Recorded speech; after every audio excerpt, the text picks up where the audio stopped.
Que signifie le mot Messie? Le mot Messie vient du mot hébreu Mashiach et signifie « loin » ou « l'élu ». L'équivalent grec est le mot Christosou, en français, Christ. Le nom, Jésus-Christ, est identique à Jésus le Messie. À l'époque biblique, oindre quelqu'un avec de l'huile était un signe que Dieu consacrait ou mettait à part cette personne pour un rôle particulier. Ainsi, un oint était une personne ayant un but spécial, ordonné par Dieu. Dans l'Ancien Testament, les gens étaient oints pour les postes de prophètes, de prêtres et de rois. Dieu a dit à Élie d'oindre Élisée pour lui succéder en tant que prophète d'Israël. 1 Roi 19.16. Puis tu iras oindre Jéhu, fils de Nimshi, comme roi d'Israël, tu oindras aussi Élisée, fils de Shaphat, d'Abel-Mehola, comme prophète pour te remplacer. Aaron a été oint comme premier grand prêtre d'Israël. Lévitique 8.12. Ensuite il versa de l'huile d'onction sur la tête d'Aaron et l'oignon pour le consacrer. Samuel a oint Saül et David comme roi d'Israël. 1 Samuel 10.1. Samuel prit le flacon d'huile qu'il avait emporté et en répandit le contenu sur la tête de Saül, puis il l'embrassa et dit, par cette onction, l'Éternel t'établit chef du peuple qui lui appartient. C'est toi qui le gouverneras, tu le sauveras des ennemis qui l'entourent. Et voici la preuve que c'est l'Éternel qui t'établit chef de son peuple par cette onction. Tous ces hommes ont occupé des postes, oints. Mais l'Ancien Testament prédisait la venue d'un libérateur, choisi par Dieu pour racheter Israël. Ésaïe 42.1. Voici mon serviteur, que je soutiens, celui que j'ai choisi, qui fait toute ma joie. Je lui ai donné mon esprit et il établira le droit pour tous les peuples. Ce libérateur, les Juifs l'ont appelé le Messie. Jésus de Nazareth était et est le Messie prophétisé. Luc 4.17. Et on lui présenta le rouleau du prophète Ésaïe. En déroulant le parchemin, il trouva le passage où il est écrit Jean 4.25. La femme lui dit, je sais qu'un jour le Messie doit venir, celui qu'on appelle Christ. Quand il sera venu, il nous expliquera tout.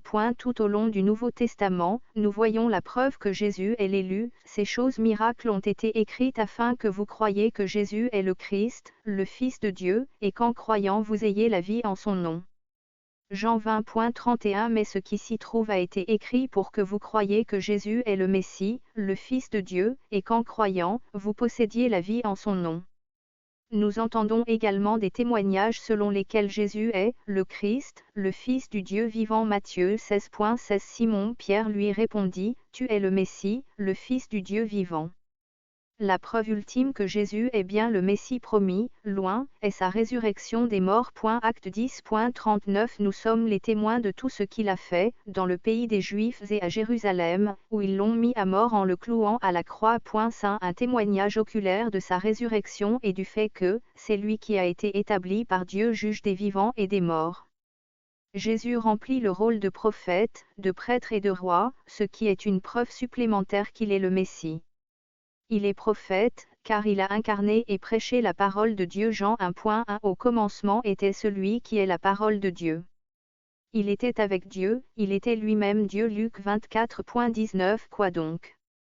Leur demanda-t-il. Ce qui est arrivé à Jésus de Nazareth. C'était un prophète qui agissait et parlait avec puissance, devant Dieu et devant tout le peuple.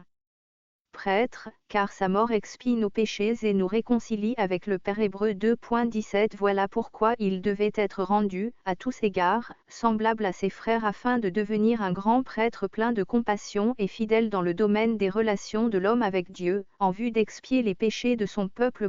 Et roi, car après sa résurrection, Dieu lui a donné toute autorité. Jean 18.36. Jésus lui répondit, mon royaume n'est pas de ce monde.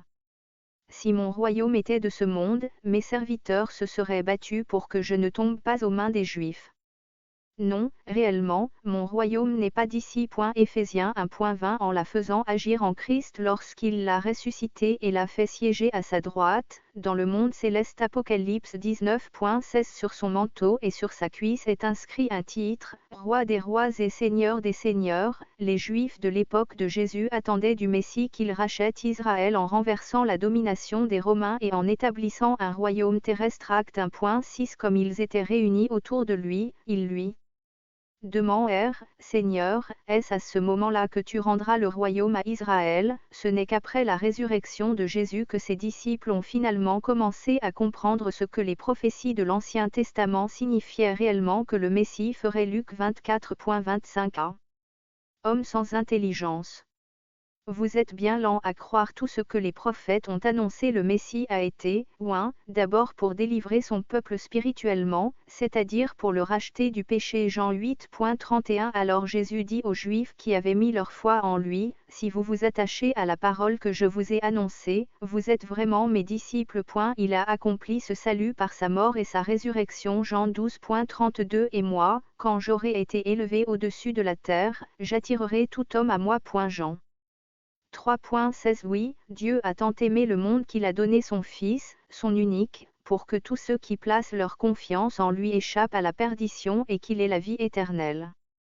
Plus tard, Jésus le Messie délivrera son peuple de ses ennemis physiques, lorsqu'il établira son royaume sur la terre. Ésaïe 9.1. Le peuple qui marchait dans les ténèbres verra briller une grande lumière, elle resplendira sur ceux qui habitaient le pays dominé par d'épaisses ténèbres.